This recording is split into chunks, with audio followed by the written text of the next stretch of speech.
Hi there, and we are back to end off the Paramount years. After eight entries in the Friday the 13th franchise, it would sadly leave Paramount and go to, well, tomorrow you'll find out all about that. But today we get to see Jason kind of fighting Carrie. Jason deciding that, what would be a nice, relaxing thing? Maybe a cruise, and maybe a visit to one of the best cities in the world, Vancouver. And I'm here with Malcolm and my dad today to talk all about it, and hopefully you'll enjoy it because happy Friday the 13th.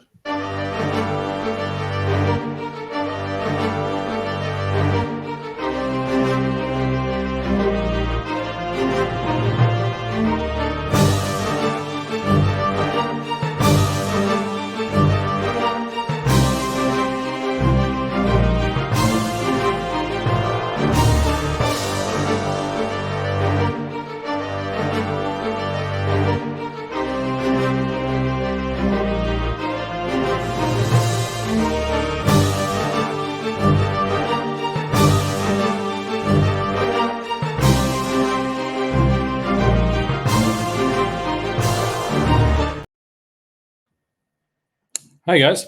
I hope. We are back again on another extremely hot day, at least where I'm at, to talk once again about and finish off the Paramount years for Friday the 13th. We got part 7 and part 8. I set up for part 7 here, which is this one right here, The New Blood.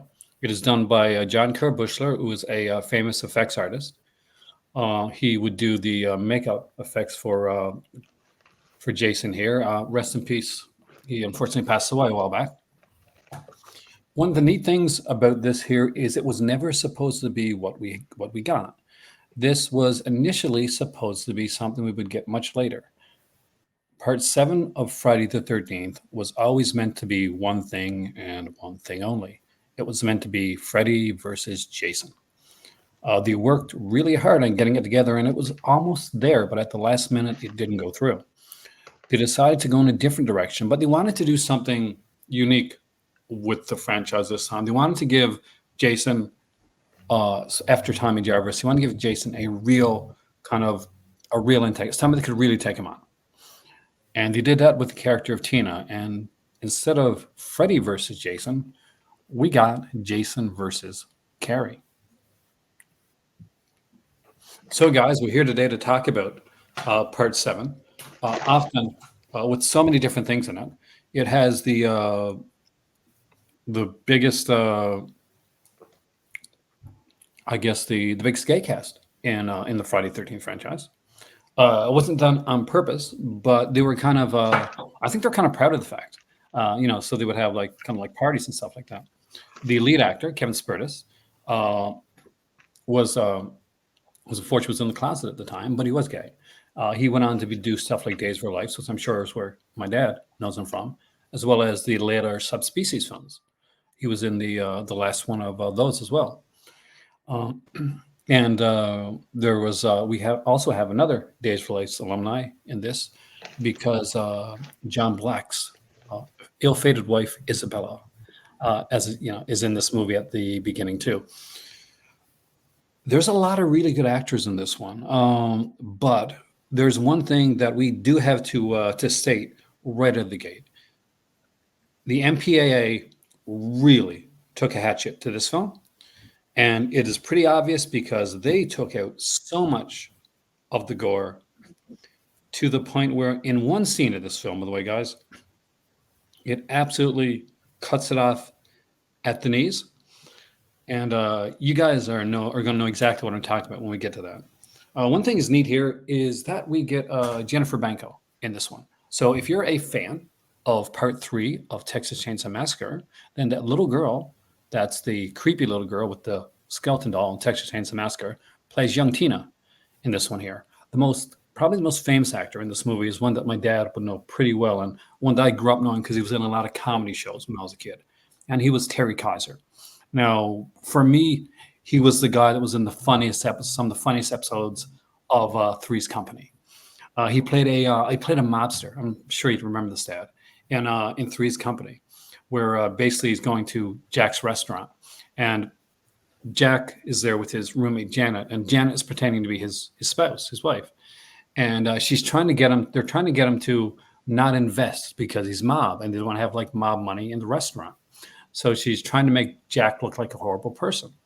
And there's a sequence in that episode where he's like, and sometimes he just beats me, and he's Terry Kaiser because he's such a great comedian. He just, without even like missing a beat, he's like, well, sometimes a man's got to relax.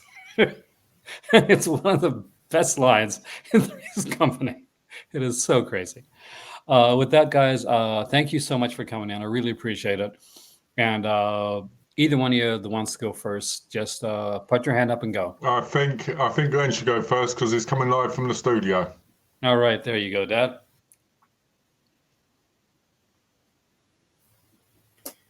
I seem to have the same problem up here as I had downstairs, so I don't know what's on my side.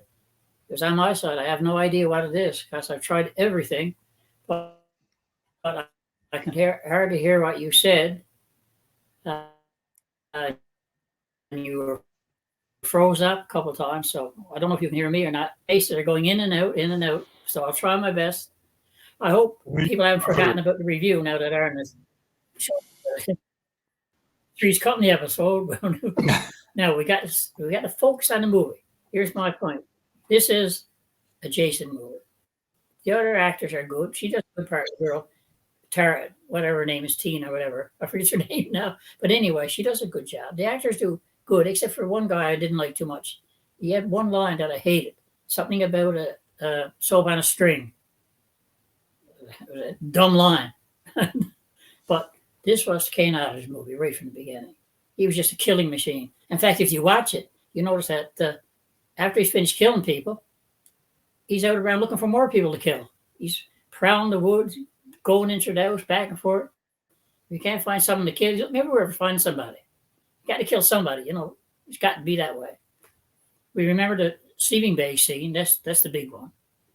But I think the poor guy must have went through hell making this movie because he had a roof fall on him.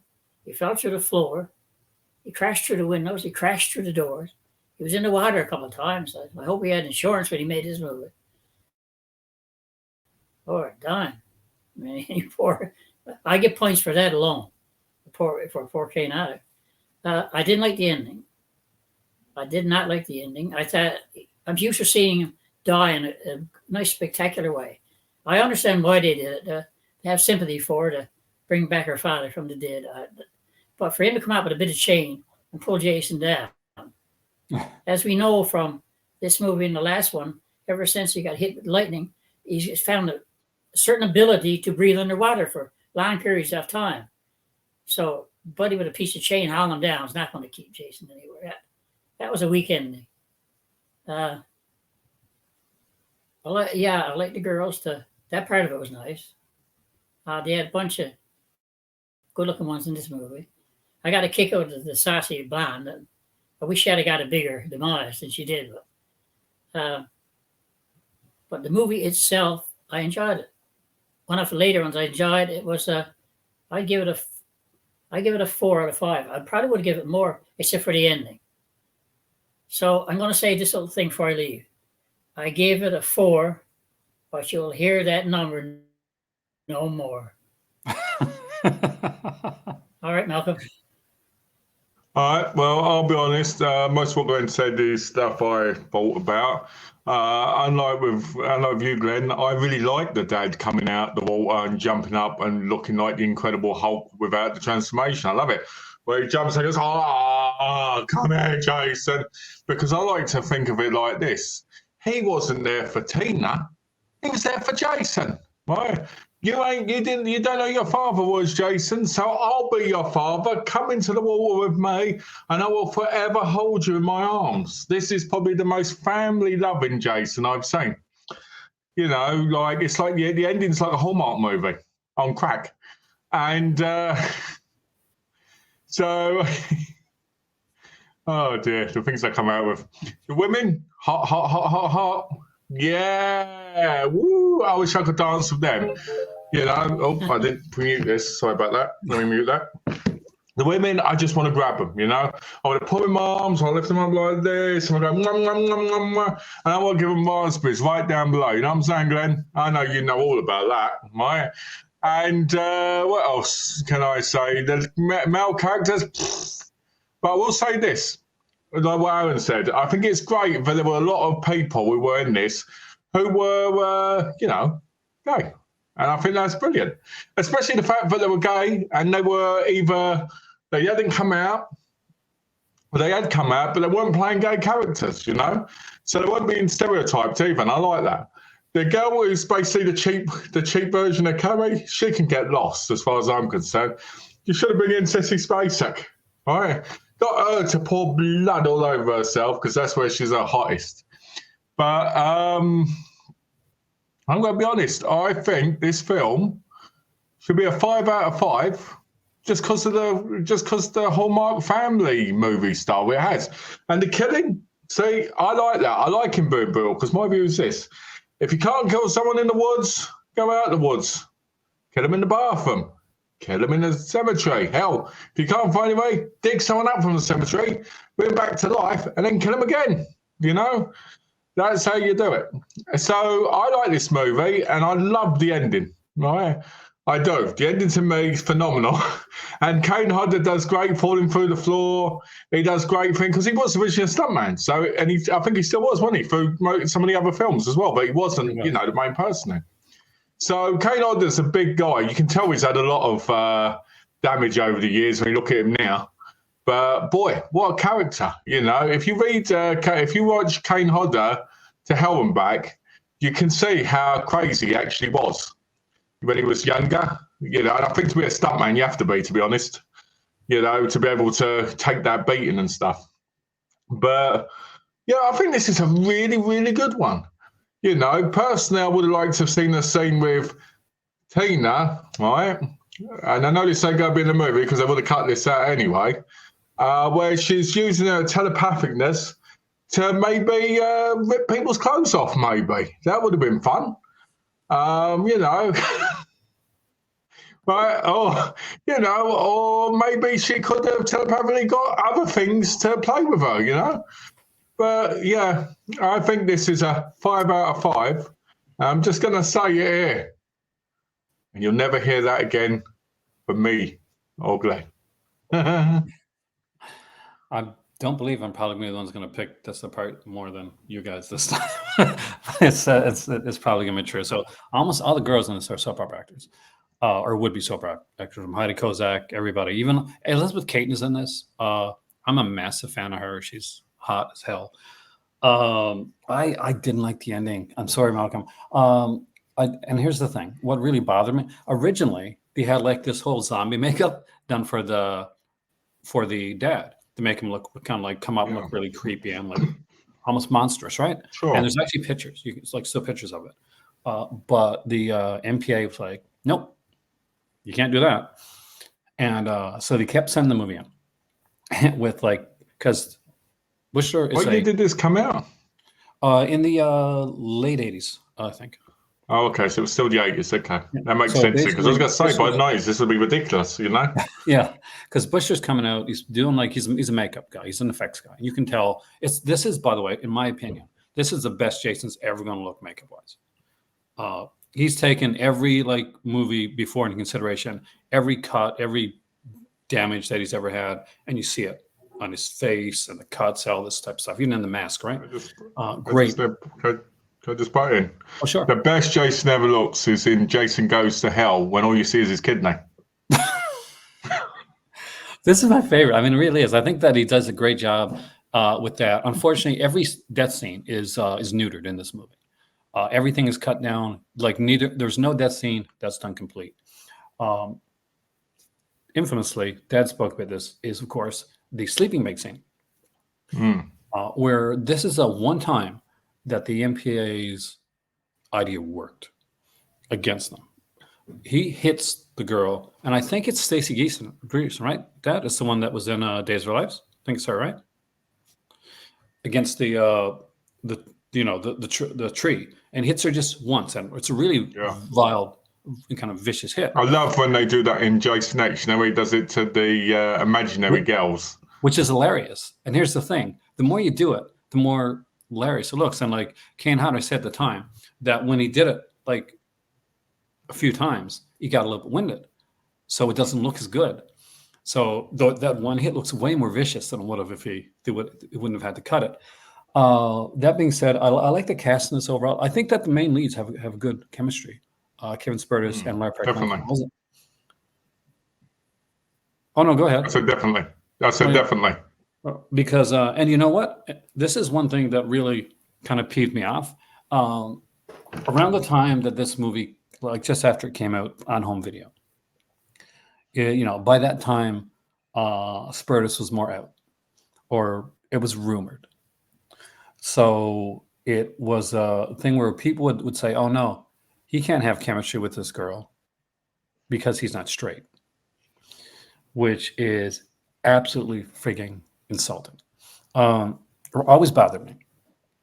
Now, that being said, I do love this is the first Kane Hodder one. The physicality that we get for Jason is really, really good. C.J. Graham was originally going to come back, but John Kerr-Bushler really pushed the studio to choose Kane Hodder.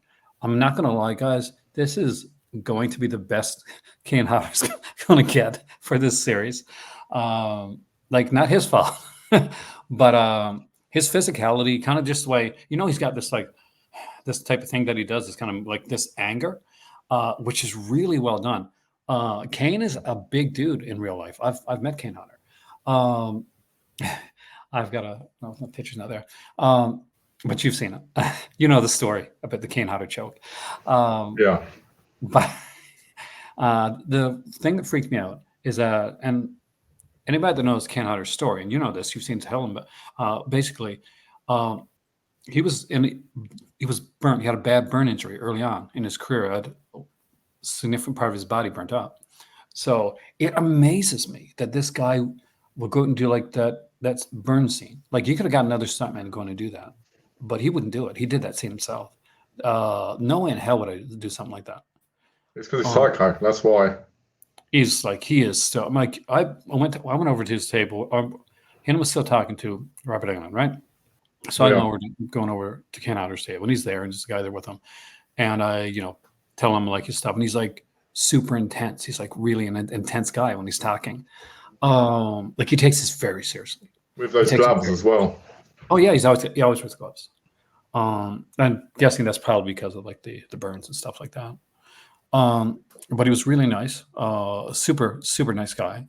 But he's very, very like serious. And I can see maybe some of the other directors may have been a bit intimidated by Kane because, he did this role, like he's the one that does it the most. So we get into like a later film. If I'm a director and Kane Hodder says, no, that Jason wouldn't do that, I'm listening to Kane Hodder. Unfortunately, he also came back for the video game. You got to say that as well. He did, and after he got burnt, and I don't mean I'm not being tacky. I'm actually mean after they screwed him over. It was really good of him to do that, and he didn't have to. He did a great job for Chainsaw Massacre one as well. Yeah, I did motion capture for that. Was there anything else you guys thought about the movie that you wanted to chime in on, whether it be Kane or any of the effects or any of the actors? I really want a love story. I got to tell you something first before we go any further. Go on, Glenn. I'll say after you.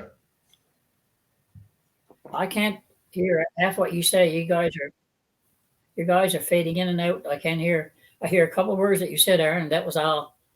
I haven't got much more to say about the movie. Some of the actors, like you said, I knew from other things, and I really like Terry Kaiser and that. But I can't say anymore. I didn't like the ending, like I told you. It was Kane Hodder's movie all the way, and he did a good job what he did. Like you say, that's the best he's going to do. But I can't really hear you guys. I'm having a tough time trying to figure out what's going on with the mechanism here because I was downstairs on my computer.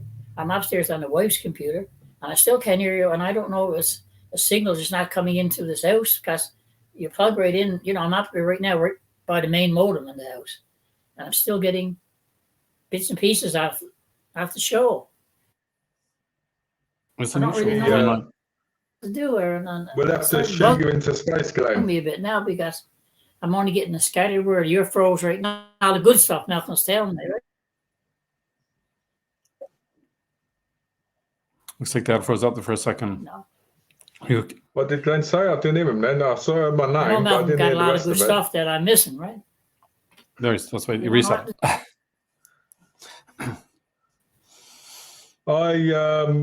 I reckon this is what I wish would have happened with Kane Hodder's Jason. I wish we could have had like a Texas Chainsaw Massacre 2 kind of situation. You know, where he gets besotted with one of the women, maybe gets some little Jason babies at the end. You know, like they show them born with the mask on. I would like that, you know, in one of the films. No. I think like I kind of wish in my kind of dream world that maybe Kane Hodder would have got behind the camera and see how he could have directed one for somebody that I had don't such think he strong. would have done good, to be honest. You don't think he would so? have done good at it. Now, maybe good at the moving and that, but maybe not the story aspect. I mean, with the right people. I mean, like I think with a lot of this stuff, it always comes with the right people with you. But you could be right, actually. I like to think so, though. I'm going to give this one. I'm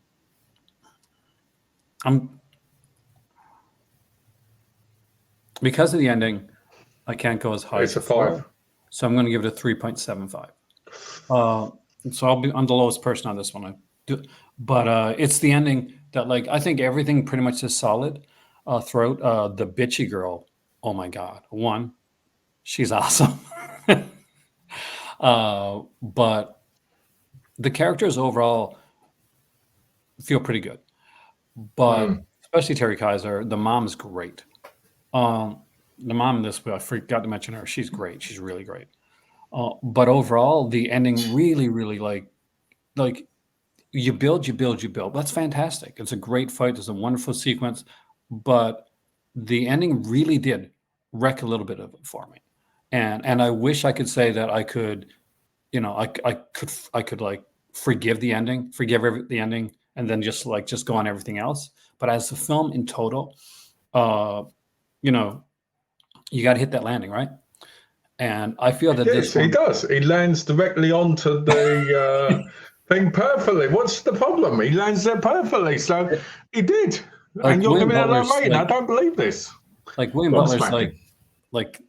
who plays the dad is like, he's good enough, but no, I mean there was better ways to do it, especially when you had such a strong film going all the way through. So 3.75 out of me. This is on the lower end, but I really do enjoy it. It's one that I do tend to, again, like I watch all these movies over and over again. You know that, guys.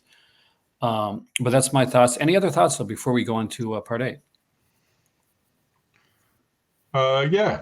My biggest fault is Jason doesn't seem to be as bothered about being underwater when that was his whole character's weakness.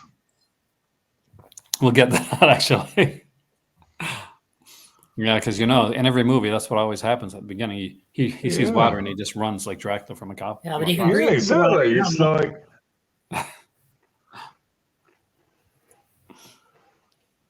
Oh, yeah.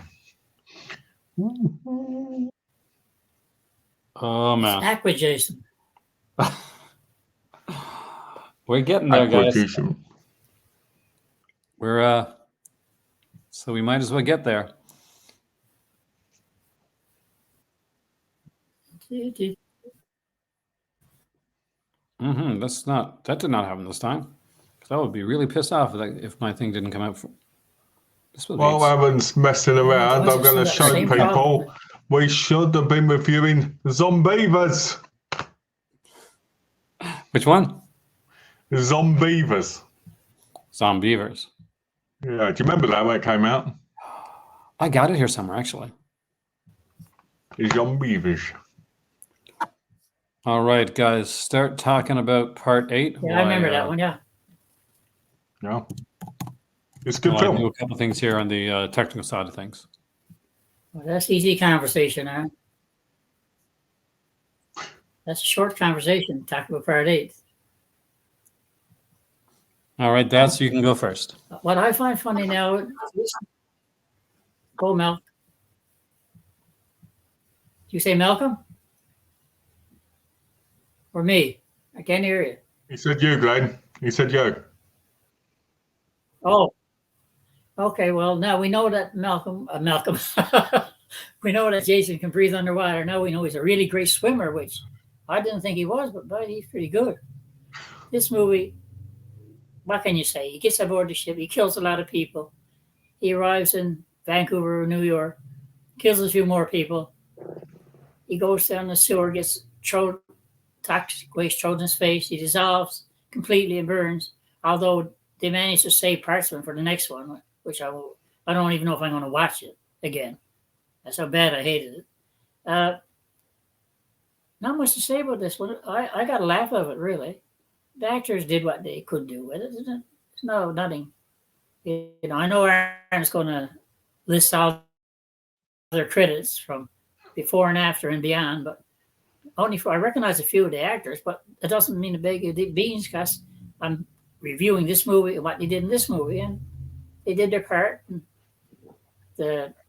but Professor Gar, I knew from other movies. I like him anyway. He did a pretty good job. He got what was coming to him. Scott Reeves, and I never did find him really that hot. I don't know. Some of the girls were cute. I really can't say much. Some of the I like the kills in the city probably just as good or better than the ones on the boat. I love the buddy getting his head knocked off with a punch his head off. I like that part. And when he broke into the store and killed a few people, and I like the scene where he came out of the subway and these hippies were there and they were kicked over the boombox and they were going to, fight with him. He turned around, pulled up the mask, and that was a good scene. That was a good scene. Brilliant scene. But I'll give it a 2.5, just for the fun of it, because it was a bit of fun. Crazy plot, but it was a bit of fun. So I'll give it a 2.5. I can't say much more about this one. Wow. I know Malcolm got a lot to say about it. So I've got a lot to say. A lot of, when they say just the facts, ma'am, I've got all the facts here. All the facts we all need. So first of all, I love the Horish woman in it. The one that gets her face smashed in. I love that. I think it's her face smashed in. Did you get that? Because she's weird, and he grabs hold of her and pushes her into a mirror. Or something, and I like the I think so. Punk rocker kind of what do you call it, one which like this. Now, when Jason goes like this, he goes like up the rope, up the chain thing, and he climbs on the boat and kills the people. I'm like, oh, wait. I'm like, okay, so let's get the elephant out of the room here. Jason, in the first movie, in the flashback, drowns because he can't swim, right? But now he becomes an Olympic swimmer, right? And he isn't afraid of water, right? And he spends most of the time underwater creating white, weird, foamy stuff, right? So you guess what you want out of that? It's a bit weird. So he gets out. He basically kills people, gets on a boat. And, this is the movie where Jason's like, you know what, I want to have a vacation. I want to chill out. But what happens? These people, they just won't shut up. And they won't leave him alone. So what does he do? He goes, the only way he knows how, because his mama told him, and his dad from the last one, who held him under and hugged him and gave him that passionate loving, but only a father can give to his family, taught him, but he needed to learn to quiet these people down. So he does. And then at that point, we end up in New York, right? Where Jason, again, is like, oh, where am I? I thought I was going to Vancouver. I didn't think I was going to New York. So what happens? He gets off, he's walking down the road, and you get these guys listening to that music, and he kicks it because he hates music. And you know what, Jason? We hate that music too, right? So they start threatening him. He lifts his mask up, shows them that he's better looking than any of those people are, right? And they get intimidated by a real handsome fella. So, they're like, oh, God, right? This guy's shining on me with how good he is, right? So then he goes to talk to these people, right? This guy is what? And the guy randomly just hits him. And you're like, hold on, what are you hitting Jason for? He's trying to hang out with you because he knows you've got skills. So Jason obviously gets punched by the guy, and then he punches the guy back like fist bump dude, and his head flies off. And you're like, oh, Jason. And Jason's like, oh, no. You can see the remorse in the way he just stands there, right? Calm as a cucumber, right? So at that point, his head falls in the bin, right? And you're like, wow, that's got to be a 3-pointer right there, right? So, you're laughing at that, right? And you're like, this is great. This is one of the best comedy movies, right? In the Jason franchise, right? I quit the Jason franchise because these can't all be on Friday the 13th. So it's the Jason franchise. Anyway, so we get to the final bit, right? Jason minding his own business, thinks the woman's got feelings for him, so he wants to tell her back. He's got a box of chocolates, he's got a card, and all of a sudden toxic waste goes on him. And he's like, I just can't get a break, right? And that's when he turns into a kidney. And you're just like, oh, God, the guy just cannot win. 8 movies in, he's seen his mum get her head chopped off, right? He's took care of that head all he could, tried to get her a boyfriend, tried to get her a girlfriend, tried to get family members. Tina, who was basically the discount version of Carrie, shit, her dad jumps out of the water and he goes, look, I'm going to help you, Jason. Come in the water with me, gives him a hug. Right? And now he's throwing toxic waste in his face. When are they going to give him a chance? Most misunderstood character in any horror franchise. He is Hallmark worthy. Brilliant movie. And I'd give this movie, right, I give this 5 nasty train rides out of 5. Because he rides the subway as well, which, see, he did that. He rode the subway. And did he look like he was being horrible to people? No. He was minding his own business. And people were like, why is he so wet? He's wet because he's excited. The adrenaline's kicking in, He's seeing some hot babes he's never been around before. He's just seen girls in bikinis and tight tops, and he's in New York, right? Enjoying the glitz and glamour. I'm surprised they didn't show him going to see a show. Brilliant movie. All right. So 5 is your score for this one. That's his next one out. Jason Goes to Broadway. Yeah, it should be. Me. For this one here,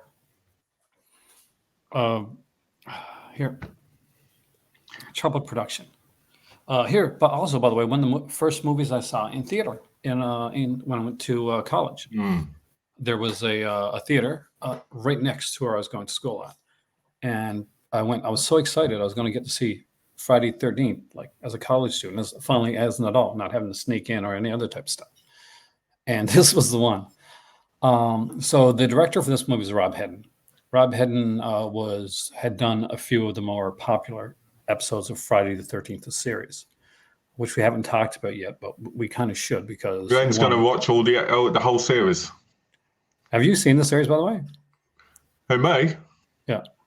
Yeah, I saw 2 episodes, then sent it to someone. Not on your life, man. So well, I tell you what. Before this one ends, we'll end the conversation talking about a little bit about the series, because I do want to kind of touch on it, and I don't think it's going to do its own video since you guys haven't seen it.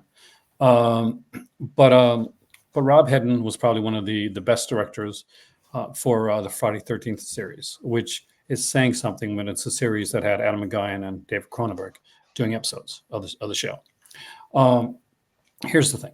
When Rob Hedden went into Paramount and he said, okay, I've got an idea for Friday the 13th movie, but here's my issue. I have 2 ideas. I'm going to float them by you. You tell me which one, like finance-wise, whatever, we should do. And so he sat down, he talked to them. He said, okay, well, it's in New York. And there's these 2 gangs, and they're kind of at it, going at each other. It's like the Bloods and the Crips type of thing, right? They're not. Jason ends up in New York. The gangs have to end up like teaming up to fight off Jason. That was his first idea. That sounds bad. So second idea was basically, okay, so boat ends up in Crystal Lake. Jason ends up on this cruise ship, and he ends up stalking people kind of throughout the cruise ship, and that's to do the whole movie on the boat. Should have called it the Love Boat. What they did was they said, you know what, let's do both of those things. When they didn't really have the budget, or wouldn't allot the budget. Not that they didn't have the budget; it was Paramount, by the way. They would not allot the budget to do it well. So they said, well, let's mix them all together into one amalgam script. So that's basically what happened when it came to that. So we got the boat, which is the majority of the film. And when basically it's the Love Boat meets Sex and the City. It's different. I mean, like, I like it. It makes me sad because I've read some of the other scripts, and they were better. But and I think for me, like personally, and I know I'm pretty much gonna be alone on this. Like the boat scenes are the ones that work the best. It's when he gets to faux New York that it kind of falls apart. When he's in the street, it works. But when he's in the tight areas, you can tell they're not. You know what I mean? Yeah, no, you're 100%. And there's a reason for that, actually, Malcolm, because they had planned a larger shooting schedule in New York. And at the last minute, they were put down to have like basically a day to do pickups. Oh, God, that's not good. So they, shot some exterior stuff, a lot of it, which is used at the beginning of the film, when they show that, that kind of like scene. And of course, that one of the best scenes in the film when he kicks the ghetto blaster. Yeah. For those that are young, the ghetto blaster is a large tape deck player that has two tape decks on it. I know it seems weird to say that, but not everybody's gonna know what a ghetto blaster is.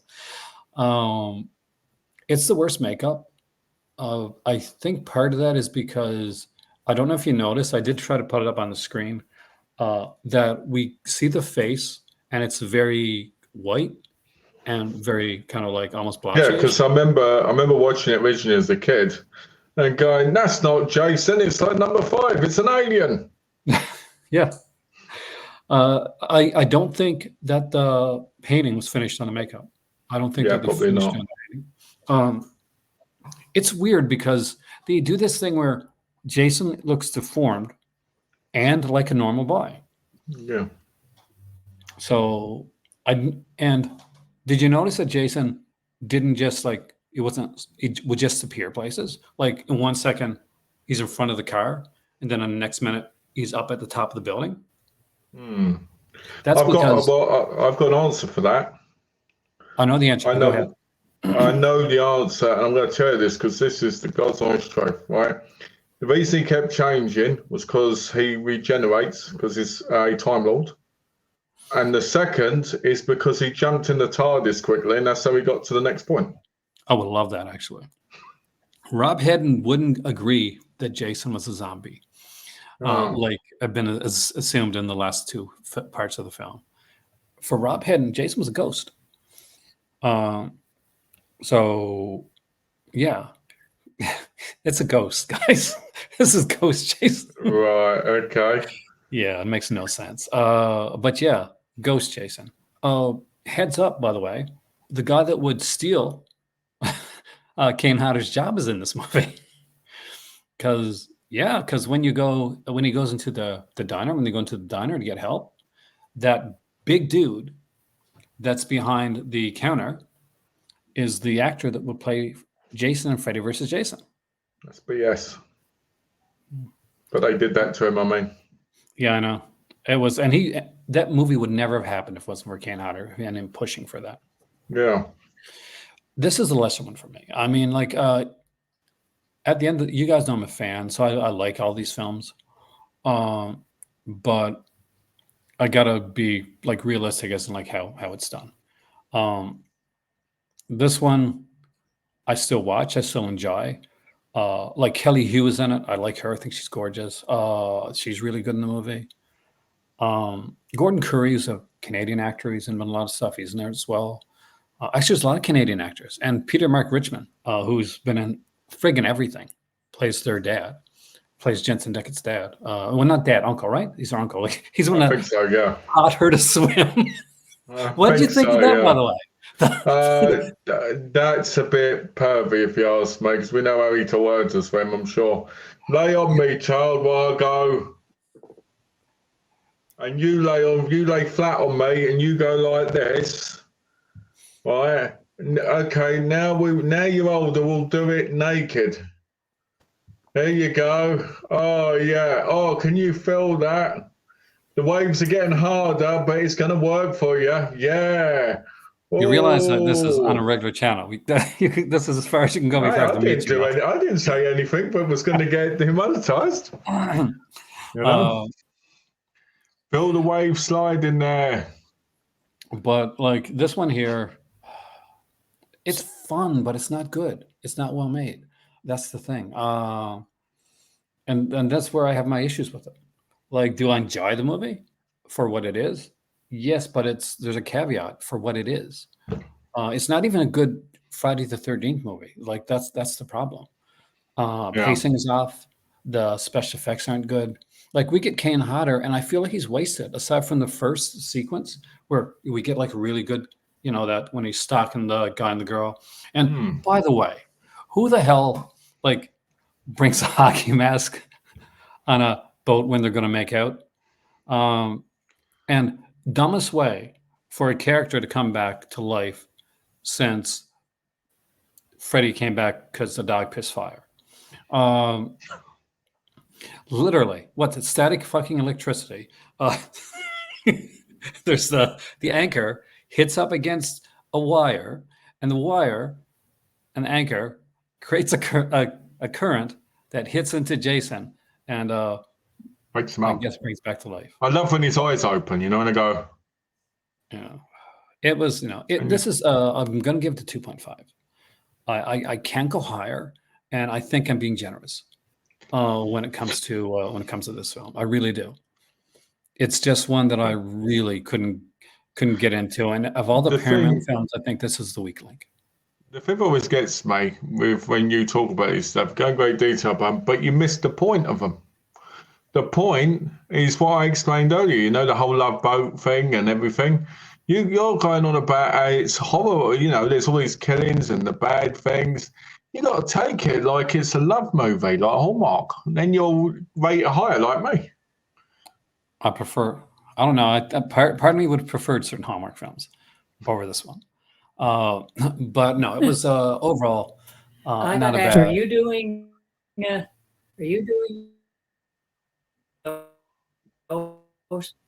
censored and uncensored? Good when it comes to the. I mean, for the film part of it, or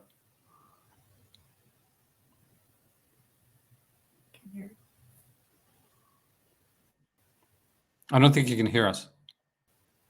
Can you hear us, Glenn?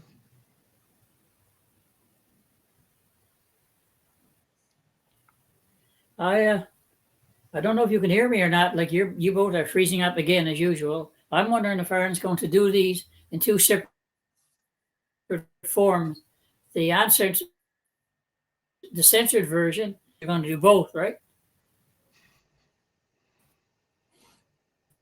Malcolm's uncensored version is probably the way to go, I think. Exactly. Get it out there. And that's what they are. Here's the thing, guys. Boys, I want to keep my channel on the air. Just a minute, because my screen is freezing.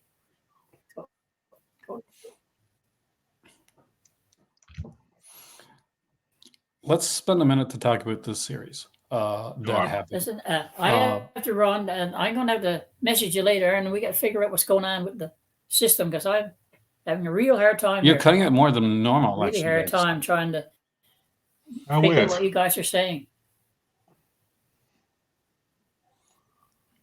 Maybe you need a dongle. Can't say. You know, an internet dongle. I don't know. I don't know what's going on here. I tried everything. Like sometimes it goes pretty I don't good, know. but like I it plug right started good. I into, feel like maybe it's a time of day thing or something. it started good. It always starts good. Always starts good. Then as we keep talking, you guys fade out. Now, like when my daughter heard it back, she couldn't hear me. She heard you guys, but couldn't hear me. Now, at first, like you're in and out, like. But I don't know what it could be. I thought it was on my side, but I've tried everything. Gone in different rooms. You know, I don't know. This is a newer computer than mine, so I figured. Well, when I come Maybe back to Canada, I'll look at your setup. computer was better. So got Yeah, nothing that'd to be good if you could. That'd be good if you could look at it and fix it I don't know. because, you know,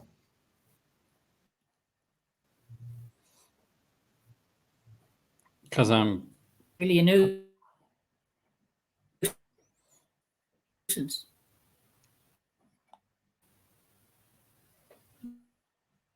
That's really. because I feel it's like signal droppage is what we're I getting. don't know if at. it's a stream or if it's still. Come in the why don't beginning. you try an internet We're all dongle? in there, and, you know. But I don't know. I'll try downstairs. And I But I don't have know. to s- I'm sort of technically ignorant, I guess, Malcolm. So I don't know. Hey, we're all that way on some things, so don't worry about it. I just go in on the link and take it from there and just let the studio do some work. Well, hopefully Aaron can have a look when he visits, and maybe if it Let's is work in on the there, maybe you could get like an internet dongle thing that plugs into it, because then that focuses the internet on the exact, on the exact thing.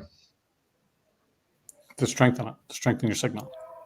Yeah, it strengthens your signal, the dongle, and then you should be all right. Hopefully, if that I ends up don't being the even case. know what that is or where to get it. You know, I'm technically ignorant to that.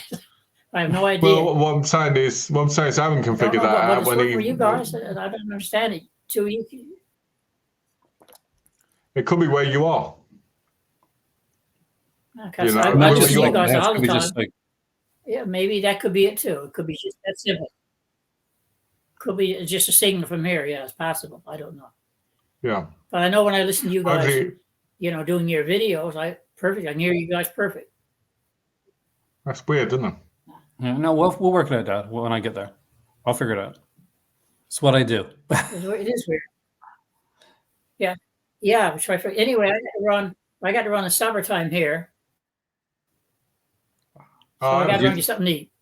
Okay. Well, I'll Talk to enjoy you your later, time. man. Try to Thank you figure so it much out. for joining us.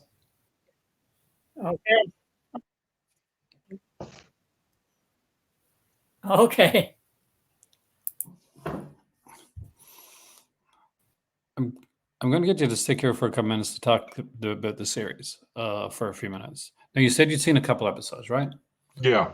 So basically, Frank Mancuso Jr., who had produced the Friday the 13th franchise, and he wanted to do something different. He wanted to kind of go out. So it was called Friday the 13th here, but in a lot of places, it's called Friday's Curse. It's not actually even called Friday Yeah. the 13th. In Germany, it's called Friday's Curse. And it's actually, for by far and large, the quality of a lot of the episodes are probably honestly stronger than the series itself of films. There's some really good episodes. When it goes, first two seasons are really good. Third season, when they get rid of the main lead when he leaves, Yeah, that kind of messed it up a bit. it did. Like the flow, because it's kind of like a chemistry that's not there anymore. The lead actress, Robbie, she's gorgeous. And of course, there's Chris Wiggins, who was a famous Canadian actor. He was in things like Swiss Family Robinson back in the day. He was Jack Marshak. It's neat. I mean, like they had planned to do an episode, or at least kind of like show the mask. By the way, Yeah. and the Yeah. Because originally it was about cursed objects, wasn't it? it was like, so basically, so two cousins came together because they'd inherited a shop, an antique shop. An antique shop, yeah. Yeah, and because they didn't want to deal with that or anything like that, they had a really cheap, like, going out of business sale, and they sold off pretty much everything. So Jack Marshak, played by Chris Wiggins, comes in, lets him know, what the hell did you just do? All these objects are cursed. You have to get them back. So each episode of the series is them going after a different cursed object. The dollhouse one, there's one with a guy, I think it was an early one, where a guy's like, it's almost like a Phantom of the Opera one, where he's got this kind of like violin, and uses blood to actually make himself look. Yeah. It's a lot of good episodes. I would recommend it. It's up there. It's definitely stronger than some of the latter seasons of things like, when they redid Alfred Hitchcock Presents, and like even like the 80s, like Twilight Zone series. It's definitely like on par, maybe a bit higher than some of those. And if people here have seen the Friday 13th series and haven't watched it because Jason's not in it, I would recommend it. I don't think. Well, we'll know. We'll soon know, by the way, with Crystal Lake, whether a series can last with Jason, or like Jason. I think the series is on par with shows like Highlander. I loved Highlander, so I agree with that. So because they're pretty decent. I've just never got too far. And I think because the video quality is not the best, so I think I kind of sometimes struggle with it. When it's a TV series. I mean, it's like I've only got a season or two of it here actually now, but I'm kicking myself because in my hand once Malcolm the whole series for $20, and I said I'll pick it up some other day. Never saw it again like that. And it's like I want that one and Freddy's Nightmares, like both of those, like those I want. Now, are you excited to talk about New Line tomorrow? I am very excited because one of my favorite movies is on it, Jason X. Are you sure you don't just like Jason X on the screen? I like Jason X because there's a lot of sex in it. Yeah, especially, let's just say, there's a scene here with a guy who gets some twinges. There's going to be some interesting conversation. I mean, like, in all seriousness, when it came to these two here, I was a bit. Can I be honest? Like, before we're on here, I feel that I have a bias for Friday 13th, and I do feel like today I was a bit more negative than I normally would have been, but I felt like I had to be because I have this bias. Then I felt I did feel slightly self-conscious as we're doing this video, as we're making this video. Yeah. Because are people going to just look at and say, okay, well, he just likes everything, or he just likes this. Yeah. And the truth of the matter is, I like the Paramount ones. They tend to be my favorites. They're the ones I grew up with when I was a kid. 8, I still have issues with, but when I first saw it in theater, I was literally kind of depressed. Like seriously, because I have to understand, this is a franchise that meant a lot to me when I was growing up. Yeah. When I traveled a bit, I lived with my grandparents, but every once in a while, I go with my mom. I go to Ontario or I go to Alberta, and each time I went to a different place, like it was like, oh, you're making friends over again. You're coming back. You're remaking friends from before, et cetera, et cetera.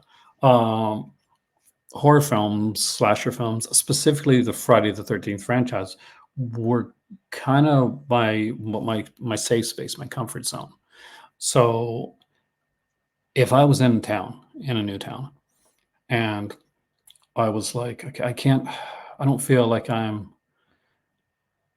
didn't feel confident, like maybe to go outside and make new friends or something like that. I could go to the video store and I could rent Friday the 13th. One of the films. I felt like it was hugging you when you were watching it. Like, okay, yeah. I feel safe. I feel, I feel relaxed because I feel like I can connect with these movies because they got a passion in my heart. It did, and the nice thing about it was like sometimes, and it was totally an on-purpose thing. Eventually, was I would hang around the video store and I would pick up movies, And as sad as it sounds, in hopes that somebody will be like, hey, that's kind of cool. Yeah, I like Friday 13th too. Sometimes it worked, and sometimes, I just went home and watched Friday 13th. But yeah, that's why this series means a lot to me. It's always been like a favorite of mine. I remember buying the magazine. You probably had it too. Jason Takes Manhattan. They had a magazine, and the magazine made it look so good. Like, oh, wow, it's really, really good. But to be fair, that's his job, isn't it? Really. Yeah. Well, they did a good job, though. And I had that magazine. It was a precious thing in my collection. But I ended up getting rid of all my horror magazines after my first year of college. I lost them all. I had a full collection of like Gore Zone and Horror Fan and Toxic and everything. And I lost all of them.